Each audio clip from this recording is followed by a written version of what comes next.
speaks of the happy state of the godly, and it seems kind of appropriate to the situation we're dealing with right now.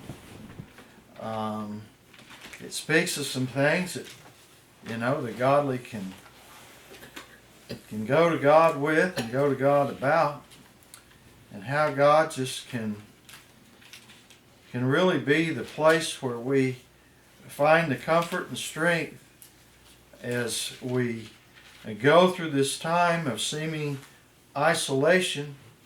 We're glad that we can go to the place where God is and find strength in this time. So in Psalm 91, beginning at verse 1, it says, "He that dwells in the secret place of the Most High shall abide under the shadow of the Almighty." And we think about those words, that we can dwell in the secret place of the Most High. Certainly we think about it, we're all, as the government would have it to be, we're all stuck at home, but that can be the secret place of the Almighty. God can dwell here in our house with us, and He can be in everybody's house at the same time. But as others, we think about it, many people are struggling. They haven't stayed home all day for probably a long time. And now we're all supposed to kind of stay home. But it's a time when we can sit down and spend some time with God. Not have to be out and going to keep ourselves, you might say, functioning. Some of the things that we think we need. I didn't do what others have done. I haven't hoarded a whole bunch of stuff, but I got enough. God's provided for us well enough that we don't have to. We'll have to go to the store every day, and certainly right now, if you went to the store every day, you'd just probably go see that it's still not been stocked back yet. But God provides for His people. And it's a wonderful thing when we can abide under the shadow of the Almighty. It says, "I will say of the Lord, He is my refuge and my fortress, my God. In Him will I trust." And certainly in this time, that's where we want to be, that the Lord is our refuge and our fortress. He's the one that we're really counting on. Certainly we do not count upon our own abilities. We don't count upon ourselves as being able to solve any of these problems, but we've got a God that can. And it says, "In Him I'll trust." That's who we're going to hold on to. That's who we're counting on. That's the one that we look to. In verse 3 he says, "Surely He shall deliver thee from the snare of the fowler and from the noisome pestilence." Now when we think about those words, that He'll deliver us from the snare of the fowler, or the word here, it says noisome pestilence, but in another translation I was reading, it says the destroying pestilence, which I think kind of describes what everybody thinks we've got, the destroying pestilence. And we do not have to fear of the destroying pestilence. Certainly we know that we're maybe trying to, do what they tell us, wash our hands and keep our distance, but it says that God will deliver us from the destroying or noisome pestilence. Those things come, we think about it here. He described it as the snare of the fowler. In part, he's talking about how as a bird, he can keep us from getting caught up in some trap. Certainly, we don't want to be caught up in some kind of a trap, some kind of something that would get a hold of us and keep us away from God. We're glad that God can keep us from those snares, from those traps. And he goes on with this analogy, and he says, He shall cover thee with his feathers, and under his wings shalt thou trust. His truth shall be thy shield and buckler. So he's picturing how a little bird can hide under the feathers and the wing of the bigger bird and be defended that way, as a mother hen would look after her chickens. And certainly, it's an interesting thing. It describes hiding under the feathers, and that would protect you from a hawk, and some of that, I suppose, I don't know a lot about chickens, but I suppose that, the mother hen would be over them so that the hawk can't see them and maybe can't come down and snatch one. The hawk would have to deal with the mother hen first. Now, I don't know how that works for foxes and wolves, but God is able to be over us, protecting us from the things that would destroy us. And so he'll cover us with his wings, with his feathers. And it says, and his truth shall be thy shield and buckler. Now we see that word, his truth, and we could certainly read that with the thought of his word and the things that are conveyed there. But I was reading something else this week and kind of looking at how different people translated some of these words. And when it speaks of his truth here, it's not just the knowledge of the word itself, but in another place I saw a similar word, I believe, translated that his faithfulness. When it speaks of truth here, it's speaking of how he's true. He's dependable. And so his faithfulness could be put there the same way, shall be thy shield and buckler. To know that God is going to be there.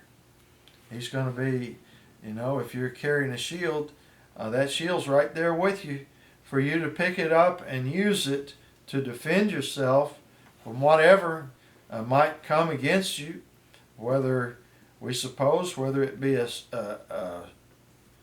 sword, or I don't know, you could block arrows with a shield. I've never used one, but certainly it would slow one down if it didn't totally deflect it. And he said his truth shall be that to us. He'll be there so that we have something we can count on in the face of the things that we're coming up against. God, He reveals many things to us, and we understand many things out of His Word. But there's nothing more meaningful and helpful to us in the time of trouble, in the time where the devil and other things come against us, than the very presence of God Himself. And the fact that we can count on it, He said, I'll be a very present help in the time of trouble. So we can count on Him to help us and to be there for us when we encounter those things that come against us. He says, thou shalt not be afraid for the terror by night, nor the arrow that flieth by day. We think of that terror by night, that could be a lot of things. One of the things it could be is someone trying to break into our house.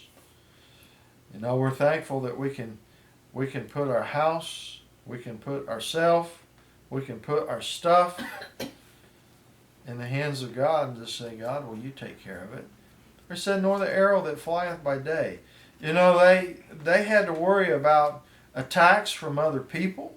They had to worry about battles of that kind. But he said, you don't have to be afraid of those kind of battles where armies or people come against you, whether it be by day or by night. But God can take care of us. We get out on the streets and other things. We're glad God can take care of us there. We don't have to be afraid. We don't have to live in fear. And certainly God doesn't want us to live in fear. He wants us, by faith in Him, to be able to go about life with calmness, with assurance. And so there's things of that nature that can come against us from, you might say, humanity and wild beasts or other things. We don't have so much of that, but we can be protected from those kind of things that comes against us. Verse 6, he says, nor for the pestilence that walks in darkness, nor the destruction that wasteth at noonday. And so we think about it. He talks about you might say, the animal and the people kind of stuff that can come against us. But he says here of the pestilence. And we think about that pestilence. It's the pestilence that roams in darkness for the devastating plague at noon. That's another way that passage has been translated, and I think that's pretty good for right now. The pestilence that roams in the darkness. It goes around when it's dark and things can't be seen, but also the devastating plague at noon. We think about it, there have been plagues that have gone across the world. The Black Death, the smallpox, we think that this one's maybe kind of strange and difficult, but I believe back in those days, those people thought that was pretty bad too, and thought it was pretty evil. And so they described some of the things that they'd be afraid of, and we think about that which can come in the darkness, the pestilence, and sometimes it comes in darkness. We can't see it. But even at the noonday, there might be a devastating plague. And you might say, in this case, we don't know everything about it yet, but we're certainly very much aware of what the plague is, that it's a disease that people can get, that can seemingly, with, you might say, modern knowledge, we know that it can be passed from person to person. But even if it is at the noonday, we're aware of it. We can see it in the sense of we can't see it. If you got it on your hands, you can't see it. But we're not lacking in knowledge of its presence. But he says we don't have to be afraid of it. We don't have to be fearful, because God is still able to take care of a pestilence. He can take care of Goliath, and he can take care of a virus. Whether it's big or whether it's small, really, God's not hindered by the fact that it's so small you can't see it. He's not hindered by the fact it's so big you can't imagine how you could deal with it. We're thankful that we can go to God with this pestilence and say, God, just keep me from it. I don't want that thing to be able to destroy me. And then the good news in verse 7, he says, 1,000 shall fall at thy side, and 10,000 at thy right hand, but it shall not come nigh thee. As we watch as people, they look as the numbers get bigger and bigger, and it's we haven't solved this yet, so we got to do something else. Then we got to do something else. Well, he says right here, he says, 1,000 might fall by your side, and 10,000 at thy right hand. We could look at it and we say maybe 1,000 has succumbed to this sickness, or in this case, it might be 10,000 around the world have succumbed to this sickness, and over 100,000 have had it. But that don't mean I have to. It don't mean it's got to come to me. That don't mean I've got to get it. And I read that with the recognition that as I walk the streets, I'm potentially as exposed to it as the next person. I try to take all reasonable precautions. I'll wash my hands. I'll stay away from the store if they're going to have a bunch of sick people there. I don't have to go out to eat and sit down amongst a crowd of people. We don't know if any of them's sick or not. But that's not where my confidence is really at. I've got one that said, I don't have to be afraid. That he'll be right there with me. And we can pray, and I do pray for that. I pray God to put his hand of protection over all his people. I see him as our protector, and he can put his hand right over us. And as long as we're in his hand, nothing can touch us. Certainly if he allows one of us to suffer it, I won't look at that person and say, well, God must not claim that as one of his own. I'll know that God knew what was going on there. But I'm thankful that there might be those that are falling on the right hand and falling on the left hand. But that still don't mean I have to cower in fear. I've got a God that can take care of me. Whether I get sick or whether I don't, I have a God that can take care of me. He can heal the sick, as we sang there in that song. He's just the same today. He healed the sick back then. He raised the dead. He can do that today if someone had to suffer it that way. But we know at the same time, he can take care of his own. He says, only with thine eyes shalt thou behold and see the reward of the wicked. When we're walking with God, we can know that our reward is the reward of the faithful. The reward of those that are serving him. We do not have to experience the suffering of the wicked in the sense that, I see people that down at the jail, I've seen people that they're suffering the reward of the wicked. They did something, and that something is now causing them to suffer the consequences of what they did. When we're walking with God, we don't have to worry about the punishments for the sin falling upon us, because God has delivered us from the sin, and we're no longer walking that way. But we see the reward of the wicked all around us. We see people suffering in sin. We see the destruction of it. We see the evil of it. But we do not have to personally fear that we will suffer in the same way, because we're walking on a different path.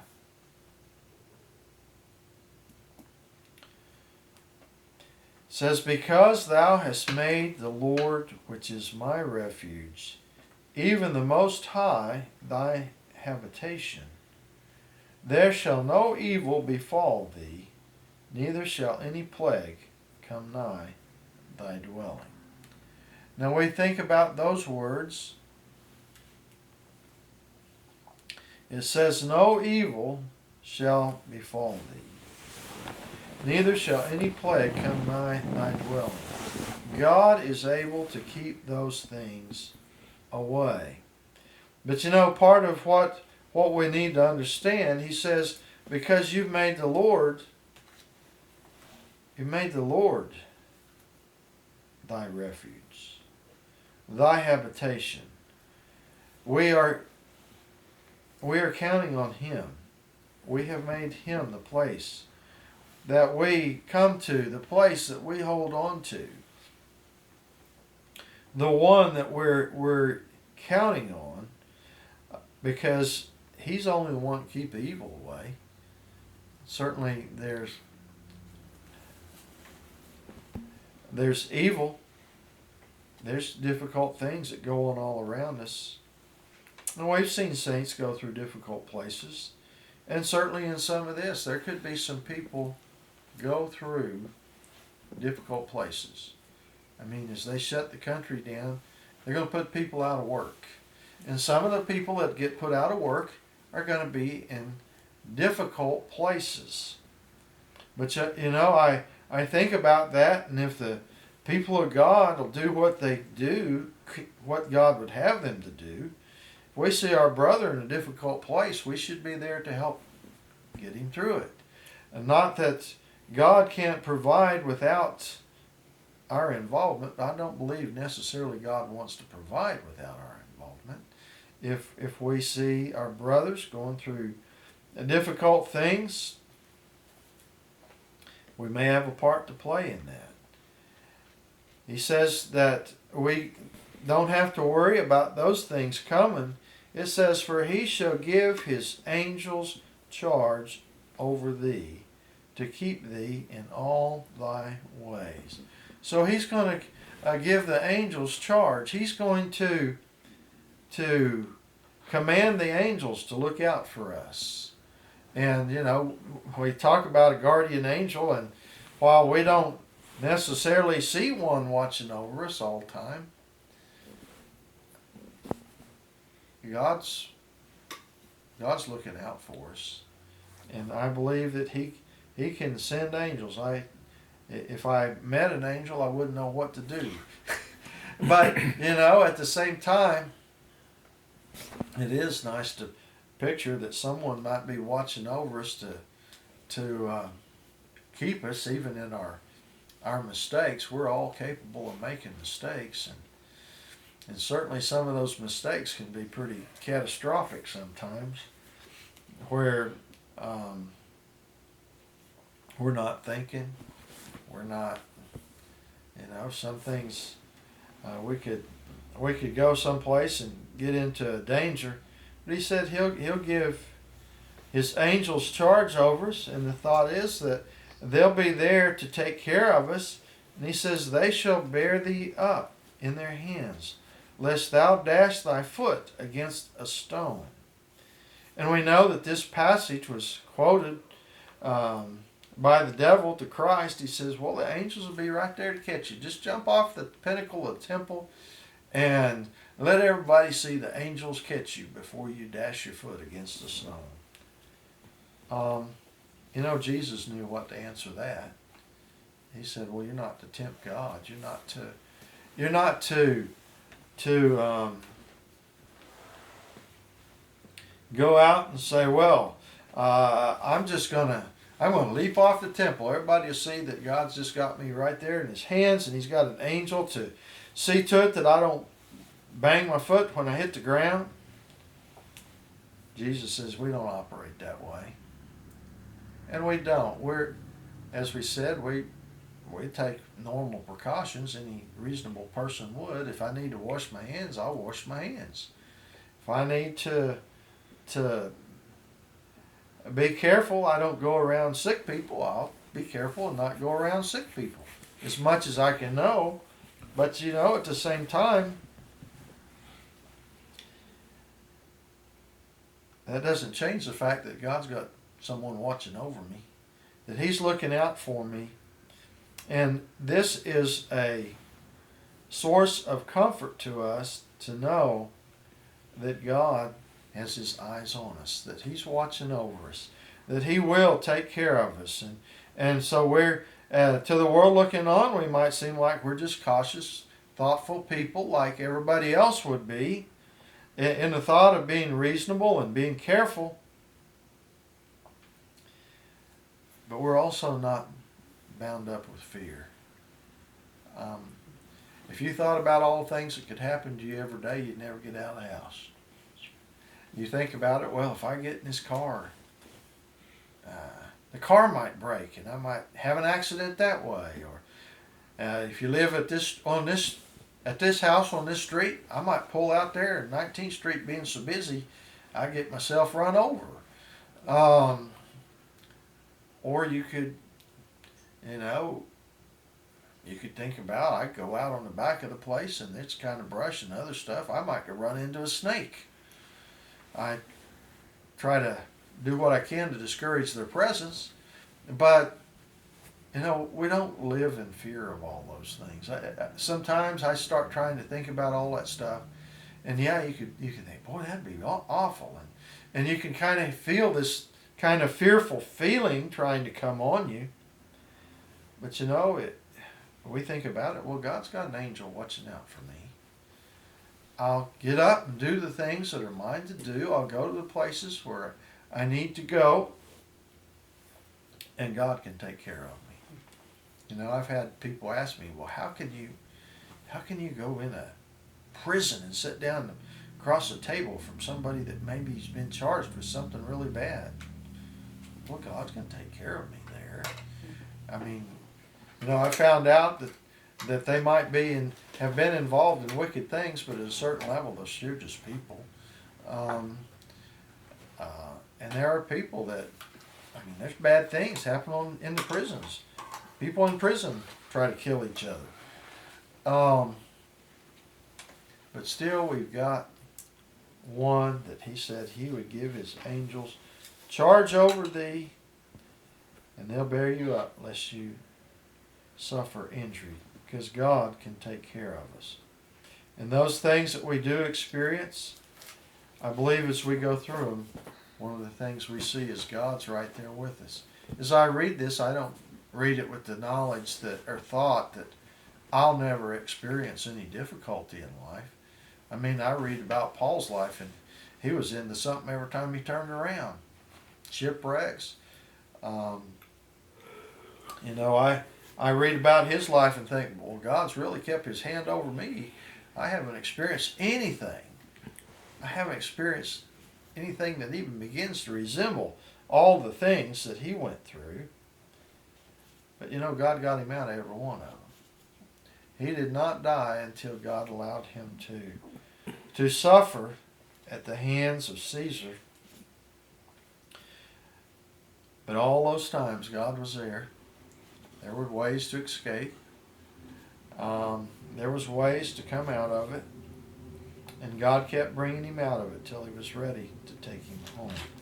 And God can do the same for us. He can bring us through the hard places. And some of those hard places, I believe, are to show that He does care for His own, even though we too go through some things that the effect of it and the working of God can be seen in our life. He says, thou shalt tread upon the lion and adder, the young lion, and the dragon shalt thou trample underfoot. So he was describing things that they could come upon back then. I don't, tread upon a lion. I believe that probably means that you could overcome a lion or you can walk across a snake. But God is still able to take care of us. We know David encountered the lion, and he overcome the lion. He overcome the bear. When he speaks of a dragon, I'm not sure exactly what a dragon is. I can't say I've ever seen a dragon. I guess there might be something they call a dragon. It's some kind of a lizard or something. But I if I encounter one, God can help me to overcome it. We know that there's much said about dragons, and I don't know what all they thought about a dragon because I've never personally encountered one. But you read about people having to fight with these dragons and they had to kill them or whatever. Well, he said you can tread upon them, and basically that means you can overcome them in whatever they are and whatever way they come. And so we're thankful that God can bring us through those things. In verse 14 it says this, because he has set his love upon me, therefore will I deliver him. I will set him on high because he hath known my name. Now he speaks there of how that we set our love upon him. Another translation says this, because he clings to me, I will deliver him. And so we think about that. That's our part in this. It says, he has set his love upon me. We need to set our love upon God. We need to cling to him. We need to get a good hold on him. And a hold where, I think about this where he says, because he has set his love upon me, I will deliver him. Because he clings to me, I will deliver him. And you know what that brings to mind is Jacob there where he was wrestling that night because he was facing Esau. And that troublesome scenario that was before him. And he clung to that one, to the God that night. He grabbed a hold and held on. And he said, let me go. And he says, I will not let you go until you bless me, until you give me that which I need. And so it says that should be the way it is with us. We get a hold of him and say, no, I'm not going to let go. I'm going to hold on to you because you're the one I'm looking to for deliverance. And that was what Jacob was doing. He needed the blessing. He needed to know that when he faced Esau the next day, they weren't all going to die. They weren't, here he was with women and children and animals and all of this stuff, and Esau had 400 men. You kind of look at that, and I'm sure he was going, boy, this is bigger than I can handle. And he knew that Esau had reason to want to put him to death. He knew what he'd done earlier in life. He knew how, in a sense, he had taken advantage of him. He knew that there was reason for him to, if he was like some people, to still have that hate in his heart just as strong as ever. And so he saw the fearfulness of the situation. But he got a hold of God, and it says he clung to him. He had a grasp on him, said, I will not let you go. Well, that's how we need to set our love upon God. We need to cling God with the idea, I'm not going to let you go. And so it says when we set our love on God that way, he says, I'll deliver him. I'll set him on high because he hath known my name. He has known me. And certainly we need to know God the same way, that we get a hold of him and we're not going to let go, because we know, and we think about that, know my name, that also includes know what I can do. And God, we know what he can do. He takes care of his people. We know that even in this present day, he works in the lives of his people. And so when we come up against things like this, we just need to get a hold of God. He says, he shall call upon me, and I will answer him. I will be with him in trouble. I will deliver him and honor him. So he says, we'll call upon him and he'll answer. We'll call upon him and he'll answer. And sometimes we think about that calling. You know, it's a little bit more than maybe us picking up a phone and calling somebody. It's a little more in the sense that it's cry out to. It's let him know that I have a desperate need and I'm looking to him and I'm counting on him. And he says he'll call and I'll answer. I'll be with him in trouble. So when we find ourselves in trouble, it's time to give him a call. It's time to reach out to him. And in some cases, maybe we can see the trouble coming and begin to call even before the trouble comes. But you know, many times we'll say we're pretty normal people. We wait till the trouble to do the calling.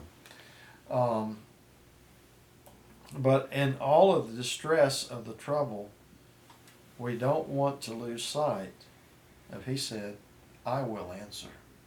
I will answer. So we need to call upon him in our time of trouble. He says, I'll deliver him and honor him. So he says, I'll deliver him, I'll honor him. We think about that and just glad that God is there to deliver us from the destruction. You know, that honor, I believe God does honor his people in the sense of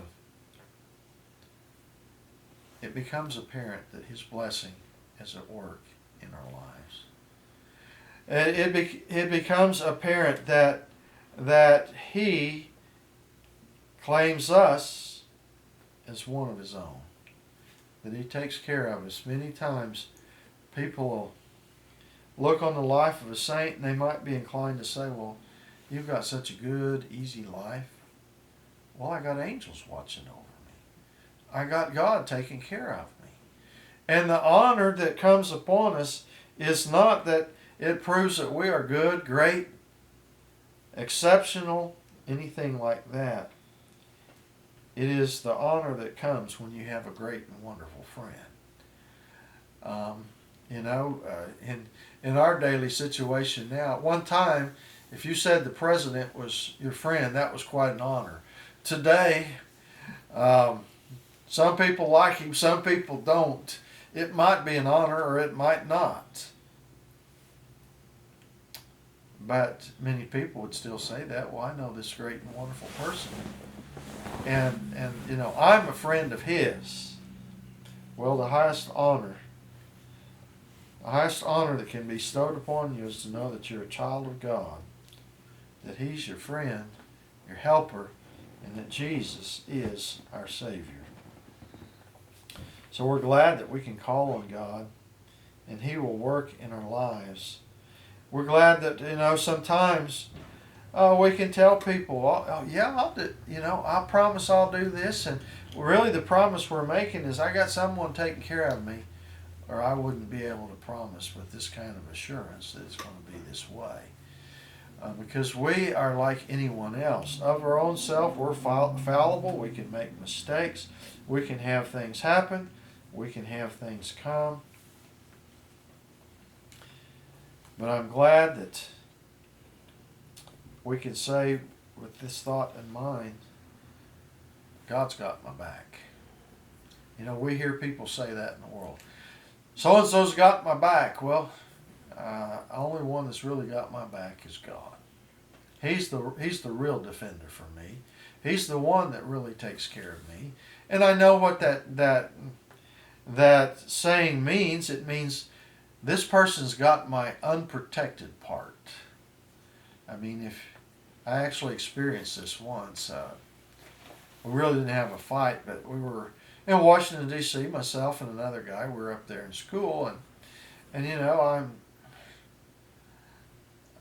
I'm walking with this guy. We were in a part of Washington, D.C. I wasn't that fearful, but I guess he was.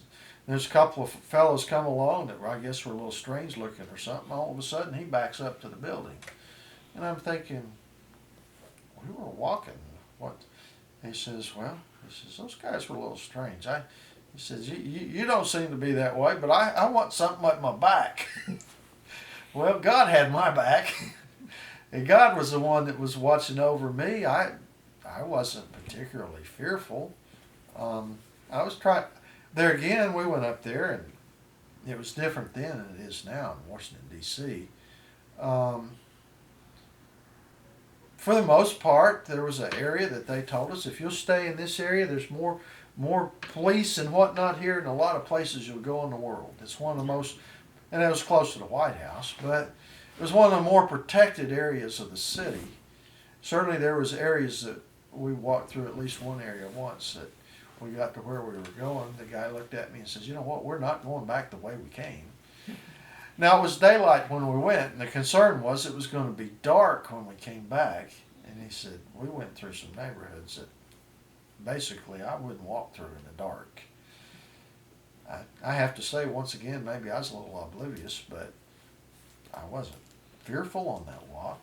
But there was a building he wanted to see. He was into architecture, so we went to this building, and it was kind of in a less desirable, less policed part of the town. You know, I do believe we need to be careful, but I also believe that we could say, God's got my back. He's watching that which is unprotected, that which I cannot do anything about, that which is beyond my control. And so we're glad that God can be the one that is watching out for us. And He is our defense. He is our protection. And He says, with long life will I satisfy him and show him my salvation. And we're glad that God can give us long life. I don't know how long life is sometimes. Certainly, you know, people go, well, he can give us long life. Well, you know, how long do you want to live? Sometimes we might look at the mess things are getting in and say, I think I've had about enough. And you know, I've had enough to see that it's a wicked world, it's a sinful place, and I'd rather be with Jesus in heaven. Now we know there's one of these psalms that kind of conveys the idea that long life might be about 70 years. And certainly back in that time, maybe so, 70, 80 years. Even in our day and time, 70 or 80 years is about as much as you might suspect a person could live. Now, my mother's 90. I've known people older than that. I've met one or two. Sister Hattie lived to be 101. And, you know, God was good to her. He took care of her. At 95, she was still driving. She's still going places and doing things. Now, right at the end, the body wore out. And, you know, she had to be in the nursing home for a year or two, whatever it was. But God gave her long life. And, you know, her life had things I probably don't know anything about, but I'll say this, the portion of it I knew, she seemed to be jolly, seemed to be happy, seemed to meet most things in life with a good outlook. She made a mistake, she'd just go, you know, just kind of laugh about it. Well, I made a mistake. She didn't get upset and bothered. She was certainly a picture of a saint. And you know, the years of her life that I saw, when we celebrated her birthday, when she turned 100, it dawned on me why in my life she'd always been a white-haired little old lady. Because she was 60 when I was born. So God satisfied her with long life. He took care of her all of those years because, you know, it never struck me that, you know, I've always known her. And she's just been this little white-headed lady that come to church, come faithfully. And sometimes say, well, I said I was tired. And he says, well, you go. God will give you some rest. And so she'd come and she'd be jolly and good and rested. And God satisfied her with long life.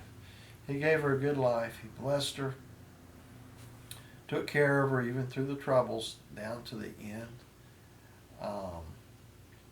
And God can do that for us as well. I know there's a scripture that says something about people in their walk with God, and it asks the question, why should you die before your time? God knows how long our life is supposed to be. And I think long life, if we look at it, means I'm going to live as long as God intended for me to live. And that might be more years for some and less years for others. But the thing is, we turn to God in our youth, God will be with us through all those years of life and take care of us. And as we look at the current situation, I believe that's still true. And God can take care of me till what He put me here to do has been accomplished. As long as I cling to Him, I love Him with all my heart, and faithfully walk with Him, I don't have to fear what's all around me. I don't have to live terrified of what the next thing is going to be. I just got to keep my trust and my faith in Him.